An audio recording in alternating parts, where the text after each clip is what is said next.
Hi, good afternoon. I'm Steve Glanz, CEO of Crosswise. Device proliferation is wreaking havoc in the online advertising business. What do I mean by device proliferation? Well, like the fellow in this picture, most of us today use multiple devices interchangeably, both to browse and transact online. Now, why is that creating such a headache for the online advertising business? Well, it turns out that all the vendors in the ad tech business have no clue that your phone, your tablet, and your PC are actually the same person. From their perspective, each device is its own world. Each device is basically a separate person. And as we'll soon see, that creates major problems. Let's see why. Imagine that you're having lunch in a cafe. You're waiting for your food to come, and instead of talking to the people sitting with you, you decide to search for hotels in Paris on your phone because you're planning a trip to Paris in a few weeks. You see a Booking.com ad, looks interesting. You click on it, you go to Booking.com's mobile website, and you see there's a great deal for a hotel right where you're looking for. But then what happens? Your food comes. So you put your phone down, you have your lunch, you go up to your office. What's the first thing you're going to do when you get to your office?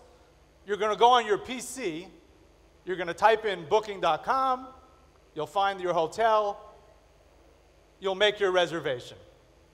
Now, while all this is going on, Booking.com will have software running in the background that's measuring the effectiveness of its online advertising. Well, what will that software see? They'll see that they showed an ad on mobile, the user clicked on it, that's good, but that user didn't convert.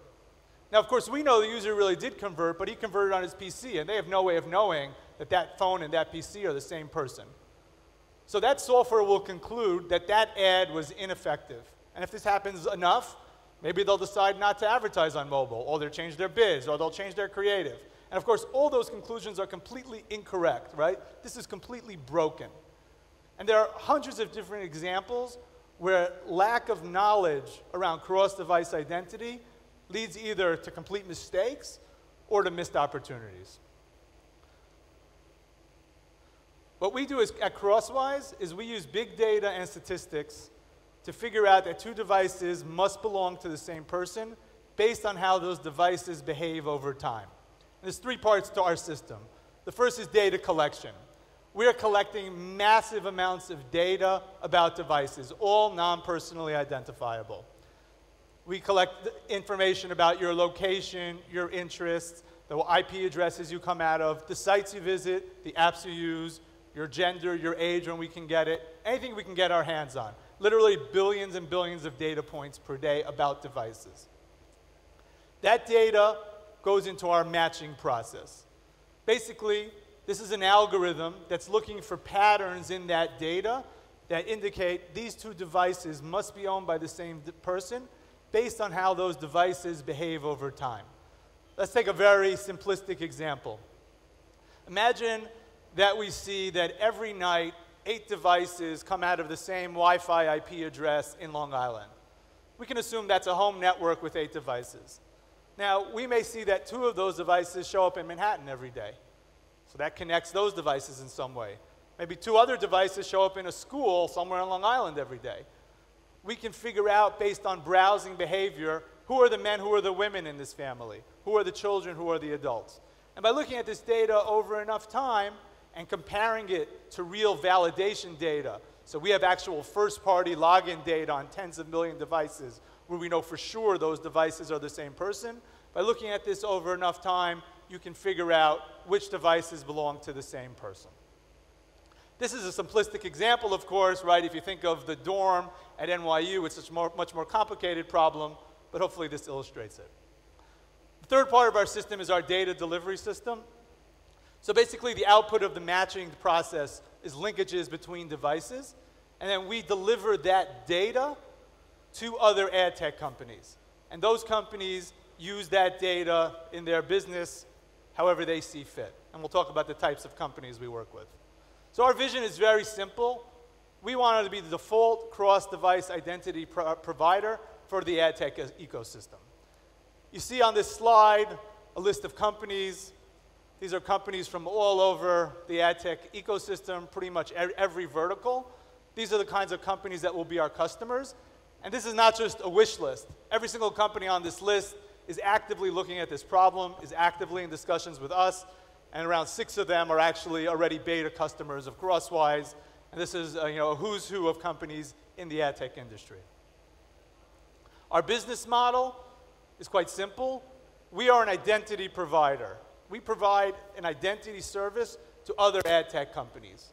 We don't run media. We don't run analytics. Our customers do that. We enable them to do that cross-device. We're basically a SaaS business. We work on a fixed monthly price for all you can need access to our data. In terms of the team, we were founded about a year ago. We're backed by great investors, by Giza, Horizons, Our Crowd, and leading angels. We're headquartered in Tel Aviv. Just some information about the founders. I'm Steve, the CEO. My background is on the business side. I've been fortunate enough to work at some of Israel's most successful companies on the business side, Conduit, Shopping.com. My 2 partners, John and Ron, or as my kids like to call them, John Veron. They're both 8200 graduates. Also have worked at great companies, ConvergeRow, Onavo, Anydo, Neoclus, and our team is 10 people right now and growing. Every single person is a data scientist or big data engineer. We've got a couple of PhDs.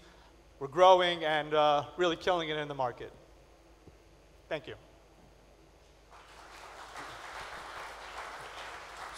So, for sure, there is a real problem that you are trying to solve of identity. What I wonder is, in the food chain, everything is squeezed. So how much? What's the value? When you monetize, how much value can you really extract in such model? Yeah, that's a great question. All this food chain is so squeezed. It's a great question. It's funny, when we started the company, we thought that we would work on a variable model, try to kind of squeeze out a CPM. And that's very hard. A, it's hard to measure. B, for us, we would completely lose visibility because we wouldn't be able to track it. So we've kind of moved to a SaaS model. At $20,000 a month, which is what we charge, it's a no-brainer for a company like Rocket Fuel, right, to be able to add cross-device to their business. They have to have it. And so that's kind of how we've been going to market, and so far that's been accepted, and I think that's the right way to go. So we're going fixed price. Think of us like LiveRamp or Exalate or something like that, or Extralate's in a variable business. But we're trying to stay away from that because otherwise it's very hard. How do you measure it? And some of our customers, by the way, use our data not to buy less media, right? So they use it to frequency cap. So why do I charge you for that? So that's how we're going. But how many you have like this that can pay this $20,000 based on high volume? So how many IDs do we have? How big is the market for you? How big is the market? Yeah. It's hundreds of customers. Hundreds? Hundreds of customers. So hundreds of customers can pay $20,000? There are $20,000 a month. There are hundreds of customers, and that's just for North American license. All over the world, there are hundreds of customers. There are big guys, and then there are smaller mobile DSPs. I mean, we've gotten some very good press, and we've had an incredible amount of incoming requests, companies that I've never heard of. So the market is quite big, and it's growing. And by the way, and TV, connected TV becomes a part of this. That kind of opens up other segments in the market. So just a quick question. If you plan to work both with big advertisers or mid-sized advertisers and with the ad tech, is it the focus for you? It's 2 different ecosystems, 2 different environments. We don't work directly with advertisers at all. We only work with other ad tech companies. All our companies are sophisticated ad tech companies who know how to work with data. Quick one, accuracy of validating that the right person that is in the... Can you see it? Accuracy. Yeah, accuracy. So we're around, on average, 75%. We provide our customers with basically a score that tells them how certain we are of the accuracy. And then different customers will use that indifferently, right? For certain customers, 50% is better than nothing, right? But if you're, let's say, a retargeter and you work on very thin margins, then maybe you need 90%, right? It all depends. And privacy, children, stuff like that? Yeah, we don't really have a privacy issue, right? We're not advertising to users directly. The data we get is all non-PII. Our customers have some interesting privacy concerns. So if we... if a user has opted out, let's say, to see an ad on his PC, and now you've connected that PC to a phone, do you also opt them out? That's an issue for them to decide, though, not for us. 3 years from now, where are you going to be? That's a great question. I think, there's a few ways the company can go. Definitely over the next, let's say, 18 months, we want to conquer this business. We can take the company in 2 ways. We can go kind of more into the media analytics side of things. We can start to offer those kinds of products.